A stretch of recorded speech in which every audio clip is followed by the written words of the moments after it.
필연에 대해서 보도록 하겠습니다.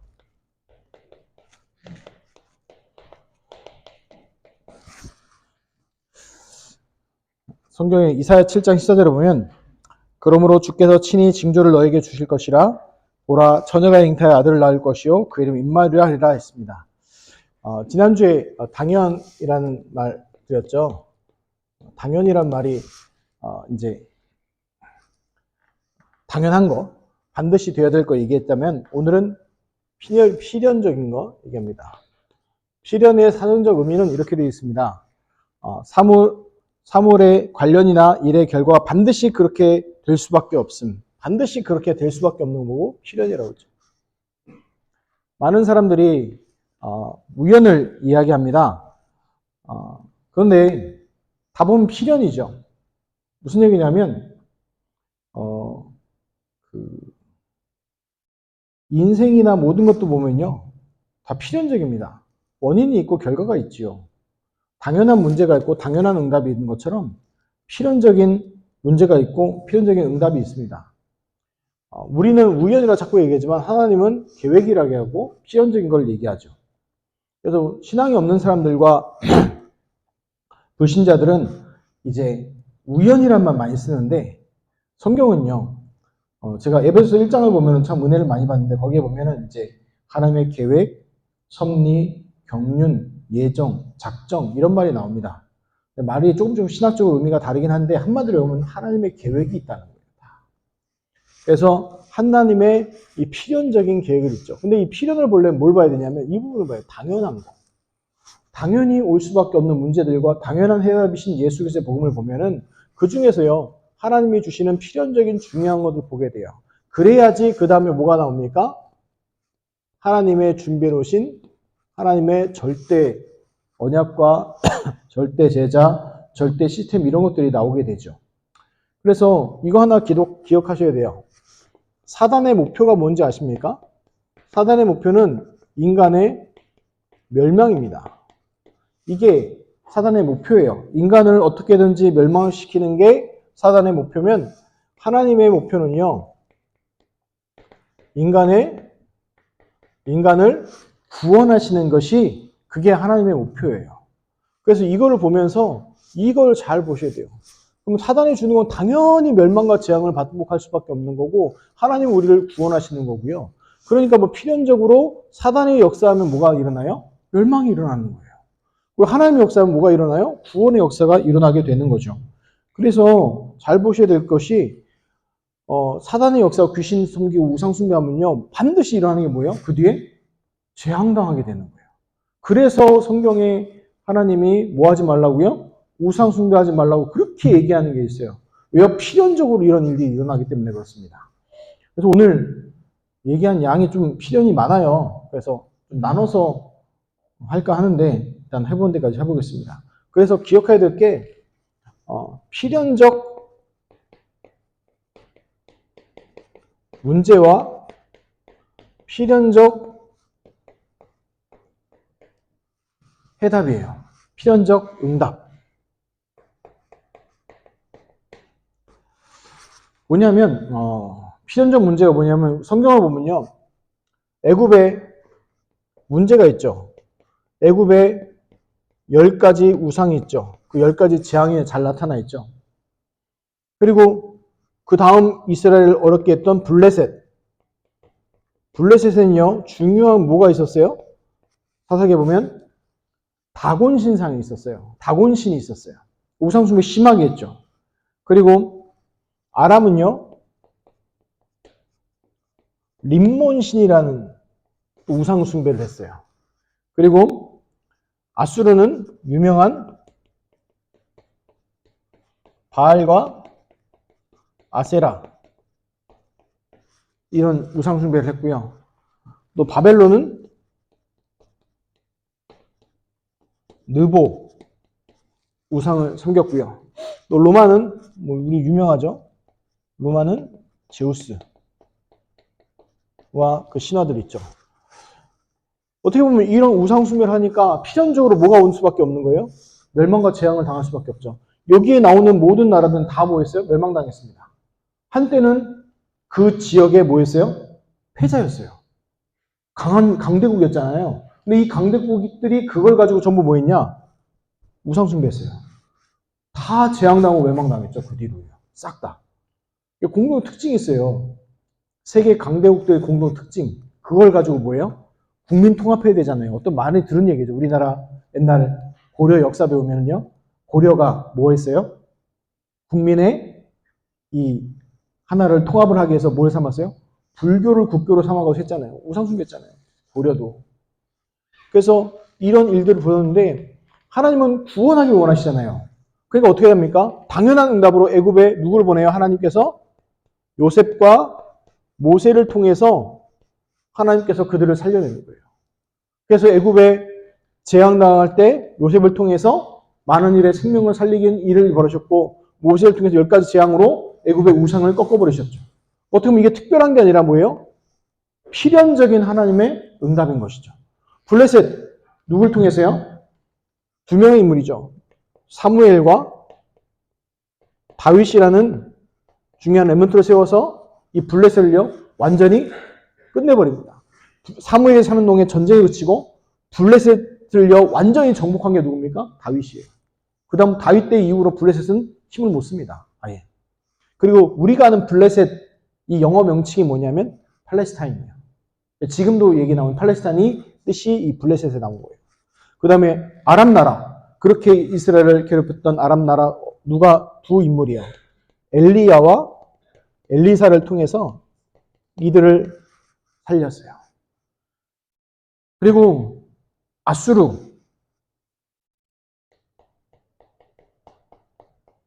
히스기야를 통해서 중요한 응답을 보여주죠. 18만 5천 명이 하룻밤에 죽고 그 아수르 왕이 도망가 버리는 일을 벌어주죠. 그런데 그것이 보면 뭡니까? 히스기야를 통해서 그 우상을 꺾고 그걸 살리는 거죠. 그 바벨론에서는 누가 있냐, 누가 또 하나님이 역사하시냐면 이스라엘 쪽에서는 이사야, 잡혀가서 후대에게는 다니엘. 이들 통해서 하나님께서 그 사단의 멸망에서 하나님의 구원으로 이끄시는 것들을 일어나죠. 그 로마는 뭐요? 초대교회와 그 대표적인 인물하면은 이제 그 바울과 디모데를 얘기할 수 있을 거예요. 그리고 로마서 16장의 제자들. 그래서 보셔야 돼요. 필연적 문제들, 우상 숭배할 수밖에 없는 것들이 깔려져 있어요. 지금 우리나라는요. 뭐가 우상되어 있습니까? 전 세계로. 돈이 우상되어 있잖아요. 지금 돈. 그리고 정치인들 이제 4월달 되면 총선이 있겠죠. 그렇다고 제가 누구 당을 믿는다고 얘기하는 적이 단 한 번도 없죠. 그럼 기도하셔야 돼요. 왜요? 그 사람들 정치인들이 다 우상 숭배자들이에요. 다. 아니 기독교인도 있잖아요. 네. 기독교인이 있는데 복음이 없어요. 내가 국회의원이 되기 위해서 뭘 활용해요? 교회를 활용하는 거예요. 그 사람들. 왜냐? 관악구예요. 사람이 17만 명이 교회를 다녀요. 무교가 절반 넘어가고. 그러면 어느 쪽으로 가야지 나한테 표가 유리할까요? 정치인들이. 교회 가는 게 유리한 거예요. 어느 교회로요? 가능하면 큰 교회. 그래서 왕성교회하고 그쪽에 다니시는 이유가 거기에요. 그리고 구의원들 뭐 그런 분들 당연히 우리 많이 가 있어요. 그래서 뭐가 되는 거예요? 이렇게 되는 거예요. 지금도 마찬가지로 똑같지만 그 가운데 지금 복음 가진 소수의 사람들을 하나님을 통해서 하나님의 구원을 살리는 거예요. 그게 뭐예요? 필연인 거예요. 필연적 문제들. 왜냐하면 이 사람들이 이럴 수밖에 없어요. 제가 세계 역사와 밀리터리들을 좋아하니까 그 역사를 잡아보면은 참 어이없는 실수들을 한 사람이 많아요. 대패라고 그러죠. 대패한다고 그러잖아요. 세계 역사에. 우리나라 3대 대첩이 있죠. 갑자기 국사 시간이 됐는데. 첫 번째가 뭐죠? 을지문덕의 살수대첩. 그 다음 강감찬 장군의 귀주대첩.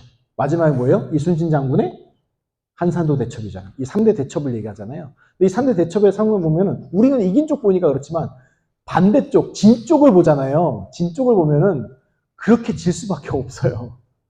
필연적 선택이에요. 필연적 문제예요. 근데 그냥 보면은 저 사람들 왜 바보일까? 아니요. 나름대로 최선의 선택을 한 거예요. 우상 숭배하는 사람들이 왜 우상 숭배하는 줄 아세요? 사단 마귀 쪽에 있으니까 시키는 대로 하는 거예요. 내가 하고 싶은 우상숭배하는 사람도 없어요. 대표적으로 얘기해서 무당들 있잖아요. 무당들을 찾아가 물어보세요. 좋아서 하세요? 물어보면 뭐라고 대답해요? 신경질 냅니다. 이게 좋아서 하는 것처럼 보이시냐고. 그리고 자녀들도 무당 되세요? 그러면요. 칼 물고 뛰어듭니다. 이것이 나한테 저주를 해도 보통 이제 막 뭐라고 그러죠. 근데 목사님들한테 뭐라고 얘기하세요? 목사님들한테 자녀들이 목사님 되세요? 그럼 뭐라고 그래요? 아멘. 이러시죠. 왜요? 그 축복이니까. 그 얘기들이에요. 필연적 문제, 필연적 응답들을 받는 것이죠. 그 다음에 필연적 시간표도 있고요. 그 다음에 이정표도 있고요. 필연적 목표가 있어요. 근데 이거는요, 필연이기 때문에 반드시 이루어집니다. 무슨 말이냐면 사도행전 1장 3절에 얘기하고 있는 40일 동안 하나님 나라의 일을 말씀하시죠. 예수님께서요. 그리고 그 하나님의 나라의 일은 어떻게 됩니까? 그대로 제자를 통해서 성취되어지죠. 그리고 2장 1절에 보면 오순절 날이 이미 이름해야죠. 여기서 중요한 얘기가 나와요.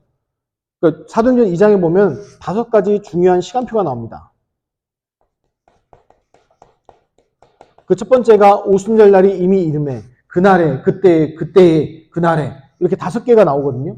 이게 뭘 얘기하는 거예요? 하나님의 반드시 뭐가 있다? 시간표가 있다는 거예요. 40일 집중의 시간표가 있고, 그 다음 뭐예요? 하나님의 응답의 시간표가 있어요. 그거를 붙잡아야 되는데 그 얘기가 바로 뭐냐라고 하면 뭐예요? 하나님의 필연적으로 올 수밖에 없는 그 시간들을 이야기하고 있는 거예요. 그리고 사도행전 6장 7절에 보면 이 말씀이 나오죠. 하나님의 말씀이 점점 왕성화되어서 허다한 세상의 무리도 이 도에 복종하니라 라고 얘기하고 있죠.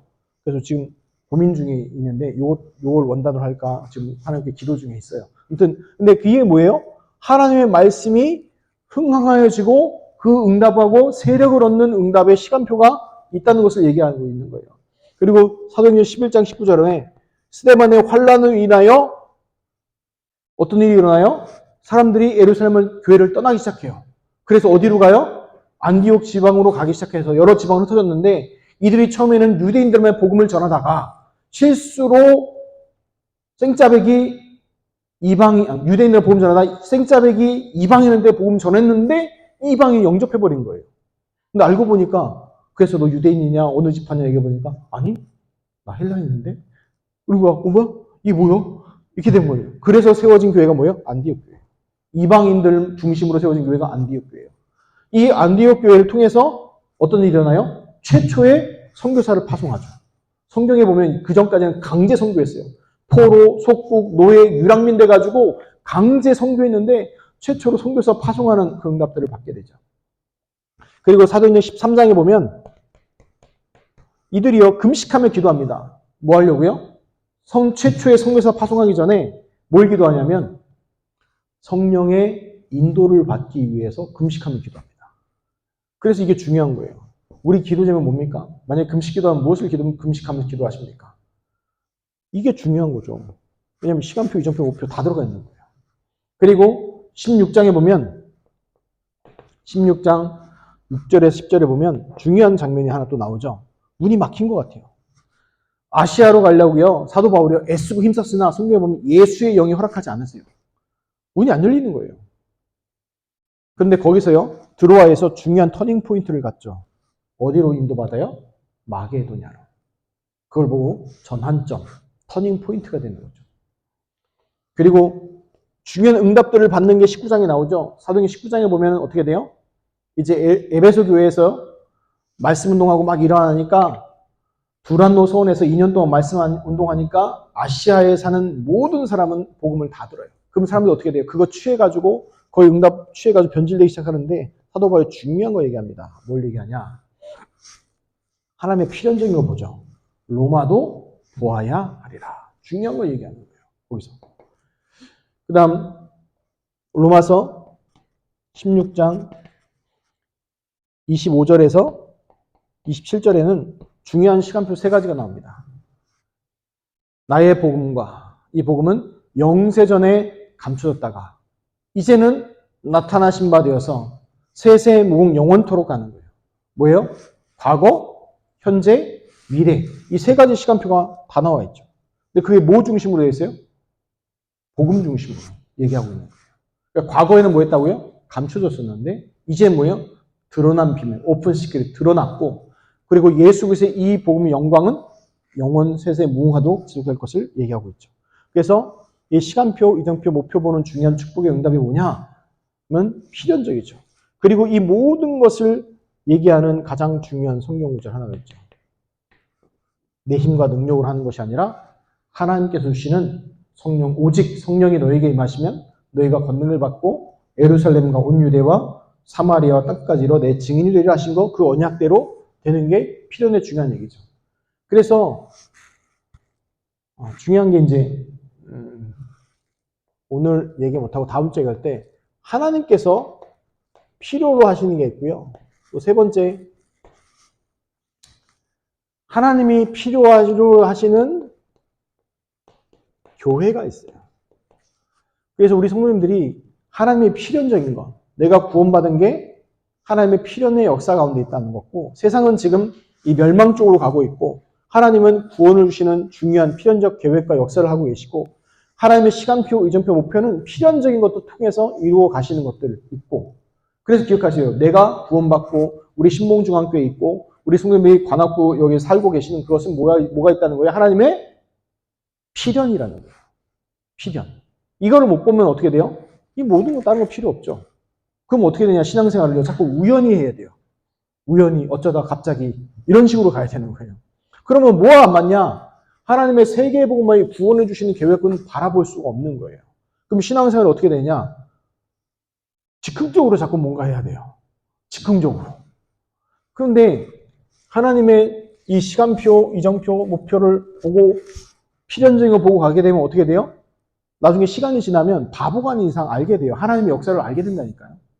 쭉 인도받는 거를. 그래서 얘기하는 거예요. 그래서 처음에 사도 바울도 아마요, 알고 있을지 모르겠을지 좀 긴가민가한데 사도 바울도 바보가 아닌 이상 정확히 알았겠죠. 왜냐하면 사도행전 나중에 강의할 때 아마 누가복음 끝나고 사도행전 갈 건데 그때 자세히 얘기하겠지만 사도 바울이 바보가 아닌 이상이요. 눈치채기 시작해요. 무슨 얘기냐? 사도 바울이 처음에 전도여행 갔잖아요. 그럼 어떤 일이 일어났을까요? 핍박자들이 엄청나게 일어나요. 핍박자가. 어느 정도냐? 내가 바울을 죽이기 전까지는 밥을 먹지 않겠다라고 결단한 사람 30명이 나온 거예요. 대단하죠. 그러니까 40일 이내에 죽여야 되는 거예요. 왜? 더 넘으면 죽으니까. 그 사람 30명 나와가지고 결단하고 막 이런 사람이 나왔어요. 그래서 바울이 어떻게 돼요? 사역을 다 하지 못하고 계속해서 뭐예요? 다음 동네로 도망가기 시작해요. 하다 보니까 근데 그 사람을 쫓아올 거 아니에요. 그렇죠? 그러니까 바울이 어떻게 돼요? 복음 전하고 제자 세우니까 제자 세워지면은 그 사람 쫓아와요. 또 다른 동네로 가요. 거기서 복음 전하고 제자 세우니까 또 쫓아와요. 그거를 한 2번 당하니까 바울이 바보가 아니라 이제 알죠. 하나님이 원하시는 게 뭐다? 제자 세우고 시스템 세우면요. 그 다음 마을로 이제 가요. 그러면 핍박자가 이제 따라올 이유가 있어요? 없어요? 없어지는 거예요.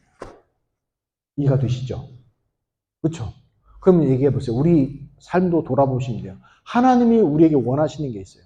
필연적으로 역사하는 이것들을 보면은요. 내 인생의 시간표와 이정표와 목표 부분들이요. 하나님의 필연적 뭐가 있다? 계획이 있다는 거예요. 이거를 보고 가는 거죠. 신앙생활이. 안 그러면 자꾸 어떻게 돼요? 신앙생활에 눈물 받아요. 진짜. 울고 짜고 가야 돼요. 왜요? 여행을 갈 때 장관님, 우리 여행을 만약에 가면은 브리핑을 쫙 하지 않습니까? 식사를 어떻게 하고 이렇게 가면요. 아, 다음에 뭐 먹고 몇 시에 라고 편안하잖아요. 제가 알아서 할게요. 그럼 어떻게 돼요? 몇 시에 일어나야 되는지, 식사는 언제 먹어야 되는지 늘 뭐가 돼요? 이게 그냥 긴장하게 되잖아요. 그런 거예요. 신앙생활을 누리며 가라는데 이런 것 하나도 없이 가면 어떻게 돼요? 누려지는커녕 뭐예요? 언제 내가 뭐 잘못해 뚝감 맞을지 모르고 불안에 떠는 거예요. 그게 누구예요? 이스라엘 민족의 역사예요. 언제 뚝감 맞을지 몰라요. 그러니까 뭐예요? 하나님은 늘 어떤 분이에요? 늘 무섭고 두려운 분이에요. 근데 그 인물들은 보면요. 무섭고 두려운 분이에요? 아니에요. 이 사람들은 뭐라고 얘기해요? 도리어 하나님과 친밀하고 찬양하고 그 축복을 누리는 사람들이었죠. 이 얘기를 왜 드리냐? 우리 성도님들이 이런 렘넌트들의 축복의 응답을 누리시기 바랍니다. 그 응답 누리는 방법 중에 하나가 뭐예요? 당연한 것부터 회복하시는. 당연한 게 첫 번째 뭘까요? 하나님의 말씀. 예수 그리스도의 복음 먼저 누리고 깨닫는 거예요. 그거 누릴 때 하나님 그 누리는 자에게 뭘 주세요? 하나님의 정말 필요한 것과 응답을 주시네요. 다음 주에 이 필요와 또 하는 필요로 하시는 교회의 응답들을 살펴보도록 하겠습니다. 기도하겠습니다. 하나님, 오늘 하나님의 필연에 대해서 또 말씀을 나눴습니다. 우리 성도님들이 예수 그리스도를 믿고 구원받은 것은 우연이 아니고 하나님의 필연적 계획 속에서 구원받았습니다.